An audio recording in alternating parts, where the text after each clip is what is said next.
విశాఖలో వాయువ్య బంగాళాఖాతంలో ఏర్పడిన అల్పపీడనం కొనసాగుతోంది. ఉత్తర దిశగా కదులుతూ తీవ్ర అల్పపీడనంగా మారుతోంది.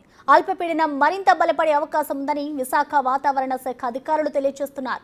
రానున్న 48 గంటల్లో ఉత్తర కోస్తాలో చాలా చోట్ల భారీ వర్షాలు, దక్షిణ కోస్తాలో కొన్ని చోట్ల సాధారణ వర్షాలు ఉండే అవకాశం ఉందంటున్నారు. దీనిపై మరింత సమాచారాన్ని విశాఖ నుంచి మా ప్రతినిధి రాజు అందిస్తారు. బంగాళాఖాతంలో ఏర్పడిన అల్పపీడనం బలపడుతూ తీవ్ర అల్పపీడనంగా రూపాంతరం చెందుతుంది. ముఖ్యంగా అటు బంగాళాఖాతంలో ఏర్పడినటువంటి ఈ అల్పపీడనం వల్ల అటు తెలుగు రాష్ట్రాల్లో భారీగా వర్షాలు కురిసే అవకాశం ఉందని విశాఖ వాతావరణ కేంద్రం అధికారులు అయితే తెలియజేస్తున్నారు. మనం చూడొచ్చు, సముద్రం కూడా అల్లకల్లోలంగా మారుతున్నటువంటి పరిస్థితి అయితే కనిపిస్తుంది. ఈ అంటే వాయు బంగాళాఖాతంలో ఏర్పడినటువంటి ఈ అల్పపీడనం ఉత్తర దిశగా కదులుతూ ప్రస్తుతం అయితే తీవ్ర అల్పపీడనంగా మారుతూ ఉంది. అల్పపీడనం మరింత బలపడుతుందని అధికారులు తెలియజేస్తున్నారు. దాదాపుగా రానున్నటువంటి 48 గంటల్లో ఉత్తర కోస్తాలో చాలా చోట్ల భారీ వర్షాలు కురుస్తాయని విశాఖ వాతావరణ శాఖ అధికారులు అయితే తెలియజేస్తున్నటువంటి పరిస్థితి అయితే ఉంది. దక్షిణ కోస్తాలో కొన్ని చోట్ల సాధారణ నుంచి ఓ మోస్తరు వర్షాలు కురుస్తాయని తెలియజేస్తున్నారు. ముఖ్యంగా అటు రెండు తెలుగు రాష్ట్రాలకు సంబంధించి నైరుతి ఋతుపవనాలు విస్తరిస్తున్నటువంటి నేపథ్యంలో దీనికి తోడు మన వాయువ్య బంగాళాఖాతంలో ఏర్పడినటువంటి ఈ అల్పపీడనానికి మొత్తం అంతా కూడా రెండు రాష్ట్రాల్లోనూ భారీగా వర్షాలు కురిసే అవకాశం ఉంది. ఇప్పటికే గడిచినటువంటి వారం రోజుల నుంచి కూడా వాతావరణంలో మార్పులు వస్తున్నాయి. చెదురుమదురుగా వర్షాలు కురుస్తున్నాయి. ఈదురుగాలులు దాదాపుగా 50 నుంచి 70 కిలోమీటర్ల వేగంతో ఈదురుగాలులు వీస్తున్నాయి.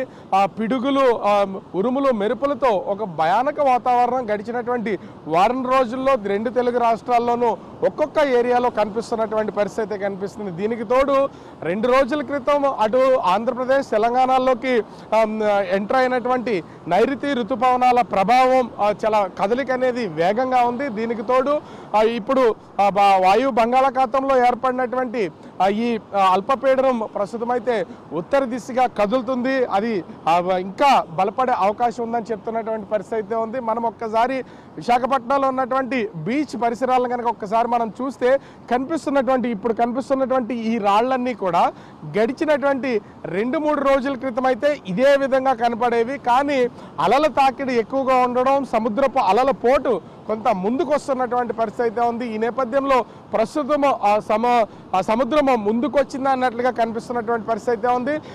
ఇంచుమించుగా వారం రోజుల క్రితం ఉన్నటువంటి ఇక్కడ సముద్రం దగ్గర ఉన్నటువంటి వాతావరణం, ఈ బీచ్ పరిసరాల్లో ఉన్నటువంటి వాతావరణంతో పోలిస్తే దాదాపుగా 10 నుంచి 15 అడుగుల వరకు కూడా సముద్రం ముందుకు వచ్చినట్లుగా తెలుస్తుంది. మనకి లోపల కనిపిస్తున్నటువంటి ఒక బండరాయిలు ఉన్నాయి.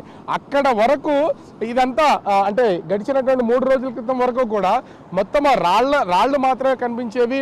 వాటర్ చాలా తక్కువగా, అలలకు వచ్చే వాటర్ మాత్రమే ఉండేది. కానీ ఇప్పుడు ఆ రాళ్ళన్నీ కూడా సముద్రపు నీటిలో మునిగినటువంటి పరిస్థితి అయితే ఉంది.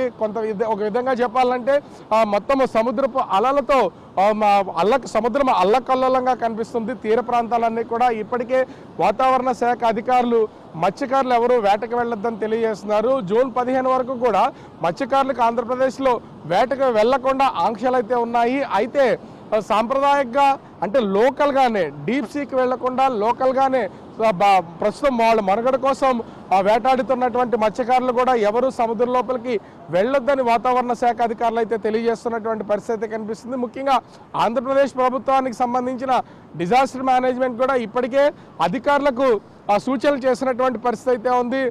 వర్షాలు కనుక కురిస్తే, భారీ వర్షాలు కురిసే నేపథ్యంలో చెట్లు విరిగిపడతాయి. అట్లాంటివి ఉన్నటువంటి వాటిని ముందుగానే గుర్తించి, అంటే పెద్ద పెద్ద చెట్లు ఉన్నటువంటి వాటిని ఇరగడానికి అవకాశం ఉన్నటువంటి వాటిని, జన సమూహం ఎక్కువగా ఉండే ప్లేసులు పెరిగినటువంటి చెట్లను కూడా కట్ చేయాలని ఆదేశాలు ఇచ్చినటువంటి పరిస్థితి ఉంది. ముంపుకు గురయ్యే లోతట్టు ప్రాంతాలకు సంబంధించినటువంటి ప్రజలను కూడా కొంత అప్రమత్తం చేశారు. అటు వర్షాలు కూడా భారీగా కురిసే నేపథ్యంలో కొన్ని జాగ్రత్తలు తీసుకోవాలని చెప్తున్నటువంటి పరిస్థితి కనిపిస్తుంది. ముఖ్యంగా అటు ఇప్పటికే ఈ నైరుతి ఋతుపవనాల ప్రభావం, దీనికి తోడు వరుసగా ఏర్పడుతున్నటువంటి అల్పపీడనాలు ప్రభావంతో వర్షాలు కురిసే అవకాశం ఉన్నటువంటి నేపథ్యంలో ఈ వర్షాలు ఖరీఫ్ సీజన్కి రైతులకు చాలా ఎక్కువగా ఉపయోగపడే అవకాశం అయితే ఉంది. కాకపోతే ఇప్పటికే చాలామంది రైతులు నారుమళ్ళు వేస్తున్నటువంటి పరిస్థితి అయితే ఉంది. ఆ నారుమళ్ళు వేసిన తర్వాత ఇప్పుడిప్పుడే మొలకలు వస్తున్నటువంటి నారుకి ఈ ఒక్కసారి భారీ వర్షాలు కురుస్తున్నటువంటి నేపథ్యంలో పెట్టిన ఖర్చు అంతా కూడా పోతున్నటువంటి పరిస్థితి అయితే కనిపిస్తుంది. ఓవరాల్గా చూస్తే ఇటు వాయువ్య బంగాళాఖాతంలో ఏర్పడినటువంటి ఈ అల్పపీడన ప్రభావంతో ప్రస్తుతం అయితే ఆ వాతావరణం అంతా కూడా మారిపోయినటువంటి పరిస్థితి కనిపిస్తుంది.